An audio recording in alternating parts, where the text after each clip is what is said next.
Niba hari filime yakunzwe n'abatari bake yaba mu Rwanda, muri Afurika ndetse no ku isi hose, ni filime yitwa I Will Find You. Ni filime ikoze mu buryo bukurura amarangamutima cyane kandi burimo inyigisho nyinshi zitandukanye. Niyo mpamvu tugiye kuyisesengura muri ubu buryo. Tugiye kuyisesengura gusa nyine mbere ko tuyisesengura cyangwa se mbere ko dutangira iki cyegeranyo cyacu, banza urebe aho hasi handitse subscribe kandi maze unakane kuri like unafungura inzogera kugira ngo inkuru nk'izi postinze cyangwa se isesengura nk'iri nkoze ujye uribona mu wa mbere. Murabizi ko hano twibanda kuri za filime ziba ziri hit cyangwa se icyo bakita new hits movie, nyine filime ziba zigezweho maze tukazivugaho, yaba ari kuzivuga mu ncamake cyangwa se kuzisesengura by'umwihariko. Iyi filime I Will Find You, ubundi mu mboni z'ubusesenguzi, I Will Find You ntabwo ari inkuru nyine y'iperereza gusa, ahubwo ni inkuru isuzuma ukwizera, ukuri, urukundo rw'umuryango ndetse n'uburyo abantu bafata imyanzuro bashingiye ku byo babonye aho gushingira ukuri kuzuye. Ni inkuru nyine ubona ko irimo kwizera kwinshi, nyine ikabamo urukundo cyangwa se hakabamo n'ukuri by'umuryango, aho nyine David aba yarizeye ko nyine ashobora kuzabona umwana we, akabyizera akavuga ati umwana wanjye nshobora kuzamubona. Muri iyi filime nyine haba harimo umukinnyi mukuru David Bolaf, ni umukinnyi aba ari we kingi nyine w'inkuru yose cyangwa se ari we main character. Atangira ari umuntu wasenyutse mu mutwe no mu buzima nyine nyuma yo gushinjwa icyaha gikomeye cyo kwica umwana we Matthews, akamwicira nyine mu buriri bwe, ngo kwa kundi umuntu arota ari gukora ikintu ngo agashiduka nyine amwishe.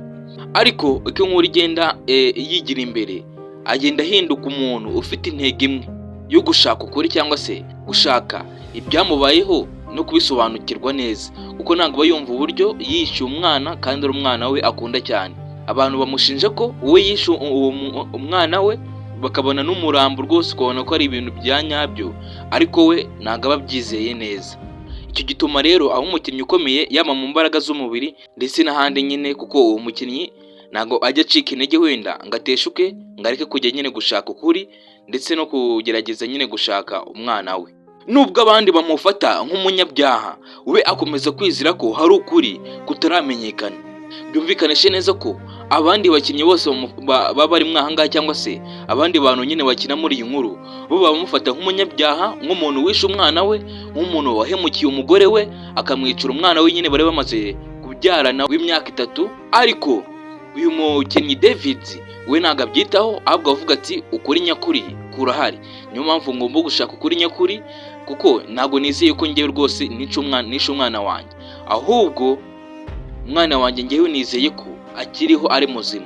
Hari abandi bakinnyi rero bakina muri iyi scene cyangwa se muri iyi film, aho abakinnyi bose baba bafite uruhare rwo gutuma uwureba iyi filime yibaza uwo akwiriye kwizera cyangwa se uwo akwiriye nyine kwizera ko ari we munyakuri cyangwa se ari we uvuga ukuri. Abakinnyi bose baba bakina muri iyi scene baba bagaragaza ko buri umwe wese ari we munyakuri, yaba David ari we munyakuri, yaba umugore we ari we munyakuri, yaba mushiki we ndetse n'abandi benshi nyine bakinamo hano ku ruhande rwabo, bo bakina bagaragaza ko ari bo banyakuri. Nyamara mu by'ukuri hari n'abafasha David ariko bafite ibyo bahishe. Hari abavuga ko abari ku ruhande rw'ubutabera ariko ibikorwa byabo bikagaragaza ko hari andi mabanga bafite. Hari n'abarwanya David ku buryo utamenya niba babikora kubera amategeko cyangwa kubera inyungu zabo bwite. Bivuze ngo muri iyi filime hakinamo ibice bibiri. Igice cya mbere ni igikina gishyigikiye David, yaba mu buryo buziguye cyangwa se mu buryo butaziguye, ariko nyine ubona ko bari ku ruhande rwa David, uruhande babita nyine uruhande rw'ubutabera. Mu gihe haba hari n'ikindi gice gikina noneho kirwanya David bikomeye, byaba binyuze mu gushaka inyungu zabo cyangwa se mu gushaka inyungu nyine z'abandi bantu bakunda, ariko nyine ukabona ko bakina barwanya David. Ibi bituma umuntu aba ari mwiza cyangwa ari mubi. Uyu mwanditsi ubundi yubaka abantu bafite impande nyinshi, bigatuma bumvikana nk'abantu bashobora kubaho mu buzima busanzwe. Iyi nkuru rero ya I Will Find You cyangwa se inkuru nyine ya David iba kuri David ndetse n'umwana we n'umugore we, yubatse mu buryo bwa suspense. Ni mu mwanya wo guhitamo isubiza ry'ibibazo, itanga ibimenyetso bike hanyuma igahita itera ikindi kibazo gishya. Buri gihe iyo utekereje ko watangiye gusobanukirwa ukuri, havuka amakuru mashya ahindura ibyo wari umaze kwemera. Bivuze ngo ni inkuru ishyiramo urujijo rukomeye cyangwa se ni inkuru ikereye urujijo rwinshi rutera abantu nyine baba bari kureba film ku buryo batahita basobanukirwa neza kano ku kandi, ahubwo bagenda babona nyine ibintu bihinduka bakagenda bibaza ati se ni gute byagenze. Ubu buryo butuma nyine ureba cyangwa se usoma akomeza gukurikirana inkuru atifuza guhagarara. Mbega nyine ni bya bindi bishyira umuntu ku gitutu cyangwa se bishyira urujijo rwinshi cyane akumva ashaka gusobanukirwa n'ibigiye kuba imbere, kuko aba ari kugenda abona ibintu nyine byahindutse kandi abona nyine ibintu ari bishyashya. Kimwe mu bintu bikomeye by'iyi nkuru ni ihindagurika ritungurana ry'ibyabaye. Ntabwo ziba zigamije gutungura gusa, ahubwo ziba zirikana ko ukuri kwari kubatswe ku makuru atuzuye. Ibi bituma umuntu yibaza niba koko ibyo yizeraga kuvuga mu ntangiriro byari ukuri cyangwa se byari byo ukuri nyine. Ubundi muri iyi filime cyangwa se muri iyi nkuru hagaragaramo insanganyamatsiko z'ingenzi. Insanganyamatsiko ya mbere ni urukundo rw'umubyeyi.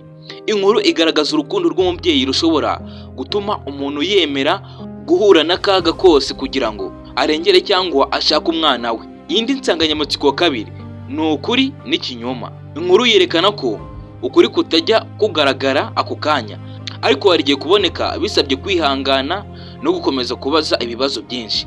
Mbega nyine ni kwa kudacika intege kwacu. Indi nsanganyamatsiko ya gatatu ni ubutabera. Yerekana ko ubutabera bushobora gukora amakosa iyo bushingiye ku bimenyetso bidahuje cyangwa se bidahagije cyangwa imyanzuro yihuse. Indi nsanganyamatsiko ya kane ni ukwizera.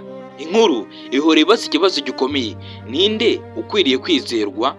Ninde nyine w'umunyakuri uri muri iyi nkuru? Nicyo kibazo gikomeye iyi nkuru ikomeza kugenda ibaza, kuko muri iyi nkuru hagenda habamo guhindagurika ku buryo umuntu yo kureba iyi nkuru yibaza ati se ubundi ninde munyakuri, ninde nyine uri gukoresha ukuri, ninde w'umwizerwa? Ariko hari uburyo umwanditsi yubaka amatsiko cyangwa se umwanditsi atera abareba iyi nkuru kugira amatsiko menshi cyane. Icyambere rero cyubaka amatsiko muri iyi nkuru, buri gice gisiga ikibazo kidafite igisubizo nyine cyuzuye. Kwakonye nyine usanga season ya mbere iyo igiye kurangira isiga nyine hari ikibazo kivutse ariko kidafite nyine ikibazo cyuzuye. Uko umuntu asubizwa ikibazo kimwe havuka ibindi bibiri bishya. Bivuze ngo ni uburyo nyine umuntu yasubiza ikibazo kimwe, ahubwo muri ibyo abasubije hahita habonekamo ibindi bibazo bibiri bihita bitera urujijo. Ubu ni bumwe mu buryo bukomeye rero butuma inkuru ikomeza gukurura abantu kugeza ku musozo. Ariko ubundi wowe witegereje I Will Find You impamvu ikundwa ntabwo ari ukubera amabanga gusa, ahubwo ikunda kubera uko yubaka abantu bafite amarangamutima nyakuri, uburyo ituma ushidikanya ku byo wabonaga nk'ukuri, n'uburyo itwigisha kudahita ducira abandi urubanza mbere yo kumenya ukuri kose. Ni inkuru yerekana ko rimwe na rimwe urugendo rwo gushaka ukuri ruba rukomeye kurusha ukuri bwako. Ni inkuru rero ubona ko itwigisha ibintu byinshi cyane. Nimba tugeranye kuri umusozo w'isesengura rya I Will Find You, cyo usabwa ni ukana subscribe, ugafungura inzogera, ubike no ukanda like, wandike muri comment indi filime twagukoreraho, kuko iyi channel nicyo yibandaho. Ngiye mwamvaga Topa naho ubutaha.